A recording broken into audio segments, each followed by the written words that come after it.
విద్యుత్కు సంబంధించినటువంటి ప్రాజెక్టులు ప్రారంభించుకోవడము చాలా సంతోషం. 490 కోట్లతో ఆదిలాబాద్ బేలా మధ్య నేషనల్ హైవే 32 కిలోమీటర్ల పొడవైనటువంటి హైవే ప్రాజెక్టుకు, అదేవిధంగా హైదరాబాద్ భూపాలపట్నం నేషనల్ హైవే 163 శంకుస్థాపన చేసుకోబోతున్నాం. అదేవిధంగా రామగుండంలో తెలంగాణ ప్రజలకు తెలుసు, గతంలోనే 800 మెగావాట్ల ప్రాజెక్టుకు ప్రధానమంత్రి గారు తమ చేతుల మీదనే గతంలో ప్రారంభించడం జరిగింది. ఈరోజు మరొక యూనిట్, మరొక 800 మెగావాట్ల థర్మల్ విద్యుత్ ప్రాజెక్టు సంబంధించినటువంటి పనులన్నీ పూర్తయిపోయినాయి. ఈరోజు ప్రజలకు డెడికేట్ చేయడం కోసము ప్రధానమంత్రి గారు స్వయంగా రావడము చాలా సంతోషం. అదేవిధంగా అంబారి, ఆదిలాబాద్, పింపాలకుట్టి రైల్వే లైన్ కూడా ఎలక్ట్రిఫికేషన్ పూర్తయిపోయింది. దాన్ని కూడా ఈరోజు డెడికేట్ చేస్తా ఉన్నారు. ఈ రకంగా మరి మనకందరికీ తెలుసు, గత लास्ट 10 इयर्स आदरणीय प्रधानमंत्री नरेंद्र मोदी जी के नेतृत्व में तेलंगाना विकास के लिए अलग अलग प्रोजेक्ट्स 10 साल में 10 लाख करोड़ रुपए तेलंगाना विकास के लिए खर्च किया है और 2014 तक तेलंगाना में ओनली 2500 किलोमीटर्स का नेशनल हाईवे थे. आज इस 10 साल में डबल किया है नेशनल हाईवेज और 2500 किलोमीटर्स का नेशनल हाईवे अभी कंस्ट्रक्शन में है. ऐसा ही अलग अलग प्रोजेक्ट्स, इसी रामगुंडम में एक यूरिया प्रोजेक्ट्स स्वयं प्रधानमंत्री नरेंद्र मोदी जी स्वयं आकर शंकुस्थापन फाउंडेशन स्टोन दिया है. उसके बाद आदरणीय प्रधानमंत्री करकमल के द्वारा उस प्रोजेक्ट में पूरा कंप्लीट करके डेडिकेशन किया है. आज यूरिया प्रोजेक्ट मैन्युफैक्चरिंग चल रहे हैं, तेलंगाना किसानों को बहुत फायदा हो रहा है. वैसा ही वरंगल में रेल मैन्युफैक्चरिंग यूनिट आदरणीय प्रधानमंत्री जी उसका भी फाउंडेशन किया है. अभी कंस्ट्रक्शन एक्टिविटी स्पीड पे चल रही है.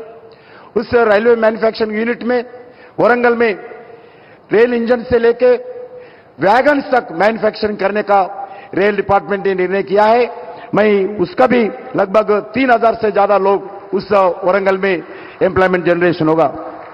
वैसा ही एमएमटीएस सेकंड फेज प्रोजेक्ट आदरणीय प्रधानमंत्री लास्ट विजिट में उसका भी जो परेड ग्राउंड से फर्स्ट फेज उद्घाटन किया है, जो बचे हैं सेकंड फेज में उसका भी आज उद्घाटन करने वाला है. वैसा ही तेलंगाना में लगभग 30,000 करोड़ से ज्यादा रेलवे प्रोजेक्ट्स का उद्घाटन किया है. वैसा ही आदिलाबाद से लेकर जो रेलवे स्टेशन निर्मल अलग अलग जगह से ये रेलवे जाने के लिए भी आज प्रधानमंत्री जी के नेतृत्व में उसका भी काम शुरुआत हुआ है. तेलंगाना से 3 वंदे भारत ट्रेन, एक सिकंदराबाद टू वैजाग, दूसरा श्री वेंकटेश्वर स्वामी तिरुपति के लिए, तीसरा बेंगलुरु के लिए भी उसका हुआ है. उसके साथ साथ जो तेलंगाना विकास के लिए नरेंद्र मोदी जी सरकार पूरा कमिटमेंट के साथ काम कर रही है. जो तेलंगाना में हर विषय पर केंद्र सरकार साथ देंगे, साथ आने वाले दिन में भी आगे बढ़ाएंगे. उसमें ही लगभग 40 रेलवे स्टेशन अमृत भारत के द्वारा जो रेलवे स्टेशन से डेवलप विकास कर रही है. उसके साथ साथ मेट्रो रेल के लिए भी वेबिलिटी गैप फंडिंग दिया है. ఈ రకంగా అన్ని రకాల ప్రాజెక్టులు డెవలప్మెంట్ కోసం నరేంద్ర మోడీ గారి ప్రభుత్వం కమిట్మెంట్ పనిచేస్తూ ఉంది. 11 సాగునీటి ప్రాజెక్టులు ఏవైతే నిధుల కొరత కారణంగా ఆగిపోయినటువంటి 11 సాగునీటి ప్రాజెక్టులను కూడా పూర్తి చేయడం కోసము కేంద్ర ప్రభుత్వం నిధులు అందించిన విషయాన్ని ఈ సందర్భంగా మనవిచేస్తూ మరొకసారి నేను ప్రధానమంత్రి నరేంద్ర మోడీ గారికి తెలంగాణ ప్రజానీకం తరఫున హృదయపూర్వకమైనటువంటి స్వాగతం పలుకుతూ ఈ తెలంగాణ అభివృద్ధి కోసం కేంద్ర ప్రభుత్వము ఖచ్చితంగా అన్ని రకాలుగా సహకారం అందిస్తుంది. అది ఏ ప్రభుత్వం చూడకుండా, అది కాంగ్రెస్ పార్టీ ప్రభుత్వం కానీ లేక మరో పార్టీ ప్రభుత్వం కానీ చూడకుండా తెలంగాణ డెవలప్మెంట్ మనకి ఇంపార్టెంట్ కాబట్టి రాజకీయాలు ఎన్నికలప్పుడే ఉంటాయి. ఎన్నికల తర్వాత అందరము ఈ యొక్క దేశం అభివృద్ధి కోసం, ఈ రాష్ట్ర అభివృద్ధి కోసం ప్రజలకు సౌకర్యాలు కలిగించే దిశలో అందరం కలిసికట్టుగా ఈ రాష్ట్రానికి, దేశానికి, దేశంలో ఉన్నటువంటి ప్రజలకు మేలు చేయాల్సిన బాధ్యత మనమందరిపైన ఉన్నదని ఈ సందర్భంగా మనవి చేస్తూ సెలవు తీసుకుంటున్నాను.